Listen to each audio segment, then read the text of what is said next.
नमस्कार, मैं हूं दीप सिंह परिहार और आप देख रहे हैं कैपिटल टीवी पर आपका पसंदीदा शो एक्स-रे। संयुक्त राष्ट्र महासभा के अध्यक्ष फिलेमोन यांग ने भारत की तारीफ की है। उन्होंने कहा कि भारत में पिछले एक दशक में जबरदस्त परिवर्तन देखने को मिले हैं। उन्होंने कहा कि देश की उनकी आगामी यात्रा में यह देखने का अवसर मिलेगा कि कैसे डिजिटल और टेक्नोलॉजिकल इनोवेशन ने इस परिवर्तन को बढ़ावा दिया है। यांग 4 से 8 फरवरी को भारत यात्रा पर आ रहे हैं।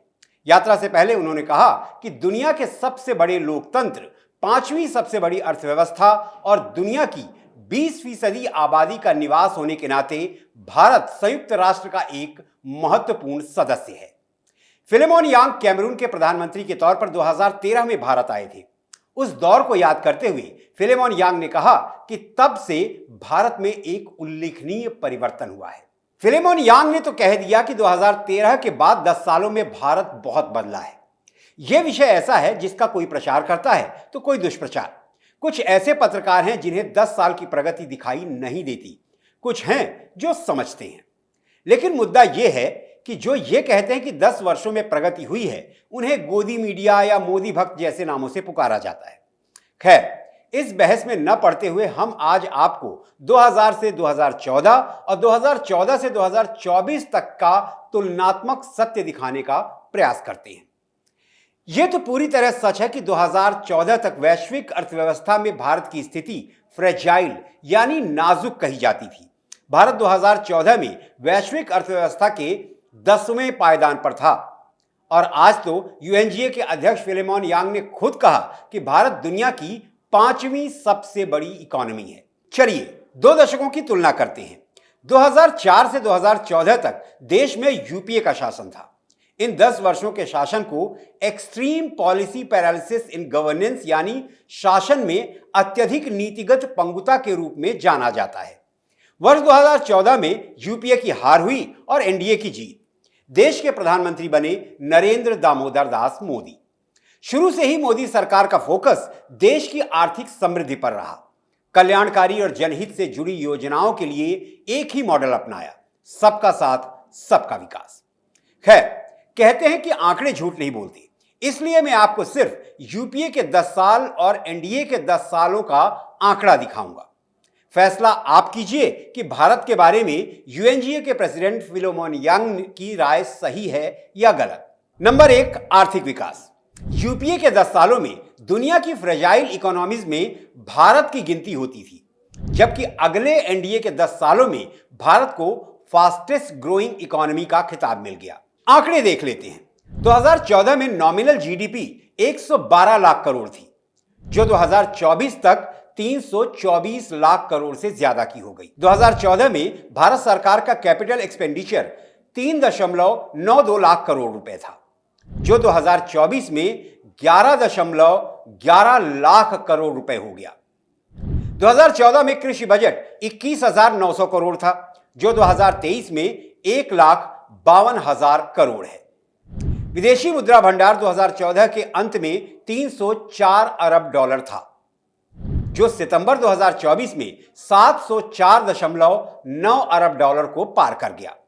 पर कैपिटा इनकम 2014 में 86,647 रुपए थी, 2024 में 1,84,000 के पार पहुंच गई। भारतीय अर्थव्यवस्था को बल देने वाले अनाज उत्पादन की बात करें तो 2014 में अनाज उत्पादन 251 मिलियन टन रहा, जबकि 2024 में उत्पादन 378.18 मिलियन टन को पार कर गया। तो ये आंकड़े 2014-2024 की कहानी खुद बयां कर रहे हैं। मुझे शायद कुछ कहने की जरूरत नहीं है। नंबर 2, घोटाले और भ्रष्टाचार। यूं तो आप भी जानते हैं कि कोयला घोटाला आजाद भारत के सबसे बड़े घोटालों में से एक है। इस घोटाले से देश के खजाने को 1,80,000 करोड़ रुपए का नुकसान हुआ। 2G स्पेक्ट्रम घोटाला 2010 में सरकार को सौंपी गई सीएजी की रिपोर्ट में कहा गया था कि 2G स्पेक्ट्रम आवंटन से देश के सरकारी खजाने को 1,76,000 करोड़ रुपए से ज्यादा का नुकसान हुआ। इसके अलावा ऑगस्टा वेस्टलैंड वीवीआईपी हेलीकॉप्टर घोटाला, 2004 में एयर इंडिया घोटाला, 2010 में कॉमनवेल्थ गेम्स घोटाला, 2012 में टाटा ट्रक घोटाला और ना जाने कितने घोटाले। हैरानी की बात यह है कि 2004 से 2014 तक घोटालों की पूरी फहरिस्त है। और 2014 के बाद 10 सालों में विपक्ष भी मोदी पर किसी भी घोटाले या भ्रष्टाचार का आरोप नहीं लगा सका है। नंबर 3 पर बात करते हैं मुद्रास्फीति की। यूपीए सरकार की कई चुनौतियों में सबसे बड़ी चुनौती महंगाई रही। 2014 में यूपीए के चुनाव हारने का एक बड़ा कारण महंगाई भी थी। औसत पर गौर करें तो यूपीए सरकार के 10 सालों के दौरान मुद्रास्फीति 8.5% तक पहुंच गई थी और तो और आखिरी 2-3 सालों में यह डबल डिजिट में थी और खाद्य मुद्रास्फीति करीब 18% थी। यही मुद्रास्फीति औसतन पिछले 10 साल में 5% से नीचे रही है और कुछ साल तो 2% के भी नीचे रही है। नंबर 4, व्यापारिक सुगमता। 2014 से 2024 के बीच भारत की ease of doing business index में जबरदस्त सुधार हुआ। यूपीए सरकार के दौरान 2012 में विश्व बैंक की व्यापार करने की सुगमता का सूचकांक जारी हुआ। 185 देशों में भारत की रैंक 132 थी। 2014 के इंडेक्स में 142 हो गई और कोई भी भारत में इन्वेस्ट करना ही नहीं चाहता था। और जो आखिरी ease of doing business index जारी हुआ उसमें भारत की रैंक 63 हो गई, यानी 79 पायदान का उछाल, वो भी सिर्फ 8 साल में। इस प्रकार 2014 में वर्ल्ड बैंक के लॉजिस्टिक्स इंडेक्स में भारत 54वें स्थान पर रहा और 2023 में जारी की गई सूची में 38वें स्थान पर पहुंच गया। नंबर 5 पर बात करते हैं आधारभूत संरचना की। 2014 में जब मनमोहन सिंह की जगह नरेंद्र मोदी ने ली, उस दौरान 2014 में भारत में हवाई अड्डों की संख्या मात्र 74 थी, जबकि मोदी सरकार के 10 साल में यह गिनती 157 तक पहुंच गई है, दुगनी से भी ज्यादा। 2014 तक हाईवे 91,287 किलोमीटर थे, जो मोदी राज के पिछले 10 साल में 1,46,145 किलोमीटर हो गए। 2013-14 में 1,610 किलोमीटर रेल ट्रैक बिछाने का काम हुआ। 2024 में 6,450 किलोमीटर रेल ट्रैक बिछाए गए। यूपीए के दौरान वाटरवेज 5 थे, एनडीए के 10 साल में 111 हो गए। हाई स्पीड ट्रेन का 2014 तक यूपीए सरकार के दौरान नामो निशान तक नहीं था। मोदी सरकार में 34 semi high speed Vande Bharat train दौड़ रही हैं। यूपीए ने कई इंफ्रास्ट्रक्चर प्रोजेक्ट्स को अधर में लटका दिया, जैसे भूपेन हजारिका सेतु, Bidar Kalaburagi rail line, Delhi Meerut expressway, Pakyong हवाई अड्डा, पूर्वी और पश्चिमी पेरिफेरल एक्सप्रेसवे, बोगीबील ब्रिज। और ये सभी लटके हुए प्रोजेक्ट मोदी सरकार के दौरान पूरे किए गए। Number 6, digital Bharat. फिलेमोन यांग ने भारत के डिजिटलीकरण की भी तारीफ की। कहा कि तकनीकी प्रगति को मौजूदा सरकार में बहुत अधिक महत्व दिया गया।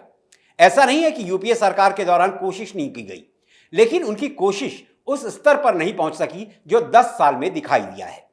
डिजिटल इंडिया ने भारतीय बाजार को पूरी तरह से डिजिटल बना दिया। गरीब से गरीब व्यक्ति भी आज डिजिटल हो गया है। सब्जी बेचने वाली अम्मा हो, दूध बेचने वाले भैया या फिर चाट पकौड़ी बेचने वाले चाचा जी, यूपीआई का इस्तेमाल सब करते हैं।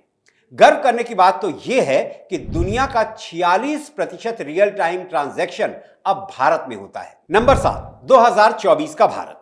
2014 से 2024 के बीच 10 सालों में केवल एक ही धर्म का पालन किया गया, वो है देश सर्वोच्च, भारत सर्वप्रथम। एनडीए का कार्यकाल करीब 11 साल पूरे करने के करीब पहुंच रहा है। स्वतंत्रता दिवस पर लाल किले के भाषण में मोदी ने कहा था कि 2015-16 और 2019 से 22 के बीच 25 करोड़ भारतीयों को गरीबी से निकालने में सरकार सफल हुई है। यह एक उल्लेखनीय कामयाबी है जो कल्याणकारी योजनाओं की वजह से संभव हुई है। हर घर नल योजना के तहत 2014 तक 3 करोड़ 20 लाख लोगों के घरों तक ही नल उपलब्ध था। 2024 में यह संख्या आश्चर्यजनक रूप से 15 करोड़ 19 लाख से ज्यादा हो गई। 2014 में यूपीए सरकार ने गांव में 1 करोड़ 79 लाख घर बनवाए। वहीं एनडीए सरकार ने 3 करोड़ ग्रामीणों को घर की सौगात दी। 2014 तक गैस सिलेंडर सिर्फ खरीदने से ही मिलता था। उज्ज्वला योजना के तहत 10 करोड़ से भी ज्यादा गैस कनेक्शन सिलेंडर के साथ मुफ्त में बांटे गए, वो भी मोदी सरकार में। 2014 तक गरीब नागरिक बैंक की सीढ़ियां सपने में भी नहीं चढ़ता था, जबकि पिछले 10 साल में जन धन बैंक अकाउंट योजना के तहत 54 करोड़ 30 लाख गरीबों ने बैंक में खाते खुलवाए हैं। डायरेक्ट बेनिफिट ट्रांसफर के जरिए 10 साल में 33 लाख करोड़ से ज्यादा धनराशि ट्रांसफर की गई है। यूपीए सरकार के दौरान यह जीरो थी। आयुष्मान भारत योजना 27 करोड़ परिवारों के 50 करोड़ लोगों तक पहुंची। इस योजना में 5 लाख रुपए का स्वास्थ्य बीमा की सुविधा दी जाती है, जबकि यूपीए के दौरान राजीव गांधी योजना तो थी, लेकिन बीमा सुविधा लिमिटेड थी। कोविड-19 महामारी के दौरान शुरू हुए 80 करोड़ गरीबों को मुफ्त राशन की सुविधा अब तक चल रही है। मुफ्त राशन वितरण 5 साल के लिए मोदी सरकार ने और बढ़ा दिया है, जबकि यूपीए सरकार में मुफ्त राशन की सुविधा कुछ ही परिवारों को मिल रही थी। कोविड-19 की महामारी से देश के नागरिकों को बचाने के लिए मुफ्त वैक्सीनेशन दिया गया। एसबीआई की रिपोर्ट के मुताबिक मुफ्त वैक्सीनेशन पर 3,70,000 करोड़ रुपए खर्च किए गए। 2014 तक भारत में कुल 80 जन औषधि केंद्र थे, जो 2024 तक बढ़कर 10,000 हो गए। एम्स की संख्या 2014 तक सिर्फ 7 थी, अब 2024 में 22 है। नंबर 8 पर बात करते हैं शिक्षा की। 2024 तक भारत में लगभग 720 विश्वविद्यालय थे। 2024 तक संख्या 1,113 पहुंच गई। 2014 तक देश में कॉलेज 38,498 थे, जो 2024 तक 43,796 हो गए। 2014 तक देश में मेडिकल कॉलेज 387 थे और अब 2024 में 706 हैं। एमबीबीएस के लिए 2014 तक कुल सीट 51,348 थी, जो एनडीए के 10 सालों में बढ़कर 1,08,915 हो गई है। वहीं पीजी सीट 2014 में 31,185 थी, जो बढ़कर आज 67,802 यानी दोगुने से भी ज्यादा हो गई है। शिक्षा के क्षेत्र में यह आंकड़ा चौंकाने वाला है। पिछले 70 साल में भारत के लाखों स्कूलों में टॉयलेट नहीं थे। 36% स्कूल में ही हाथ धोने की अलग जगह थी। आज लगभग 94% स्कूलों में यह सुविधा उपलब्ध है। 2004 से 2014 के दौरान शिक्षा नीति में कोई सुधार नहीं किया गया, जबकि 2014 से 2023 के दौरान कौशल विकास के लिए न्यू एजुकेशन पॉलिसी लाई गई और उसे लागू भी कर दिया गया। शिक्षा के बाद अब बात करते हैं देश की सुरक्षा की, मतलब नंबर 9 पर आतंकवाद। कांग्रेस समर्थित यूपीए सरकार में आतंकवादी घटनाएं बहुत बढ़ गई थी। यूपीए सरकार स्वतंत्रता दिवस तक को सुरक्षित नहीं रख पाई। 2004 में 15 अगस्त के दिन असम में धेमाजी स्कूल में बमबारी हुई। गांधी जयंती के दिन 2 अक्टूबर 2004 की सुबह दीमापुर में बम विस्फोट हुआ। 5 जुलाई 2005 को अयोध्या में 5 आतंकवादियों ने राम जन्मभूमि के अस्थायी मंदिर पर हमला किया। 29 अक्टूबर 2005 को दिल्ली में 3 बम विस्फोट हुए। 7 मार्च 2006 को वाराणसी में बम धमाके हुए। 11 जुलाई 2006 को मुंबई में ट्रेन में सीरियल बम ब्लास्ट हुए। 2008 का साल तो आतंकवादी घटनाओं के लिए हमेशा याद रखा जाएगा।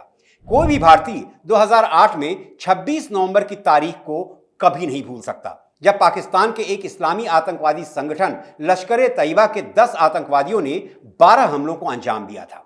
पूरे मुंबई में 4 दिनों तक गोलीबारी और बमबारी होती रही।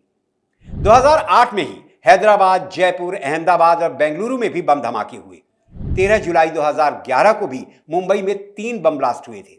आतंकी घटनाएं थमी 2014 के बाद। एनडीए सरकार में आतंकवाद के खिलाफ जीरो टॉलरेंस का रुख बड़ी सख्ती से अपनाया गया।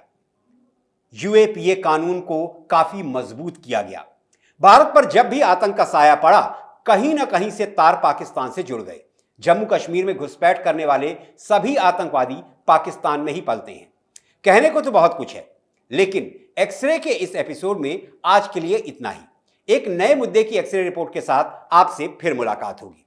आप भी हमें सुझाव दे सकते हैं कि आप किस विषय पर एक्सरे रिपोर्ट देखना चाहते हैं, और आपसे गुजारिश है कि प्लीज कैपिटल टीवी को सब्सक्राइब करें, वीडियो को लाइक करें, दोस्तों और परिवार के साथ शेयर करें, क्योंकि आपका साथ ही हमारी शक्ति है। अब मुझे दीजिए इजाजत। आप खुश रहिए, स्वस्थ रहिए और सुरक्षित रहिए। जय हिंद, जय भारत।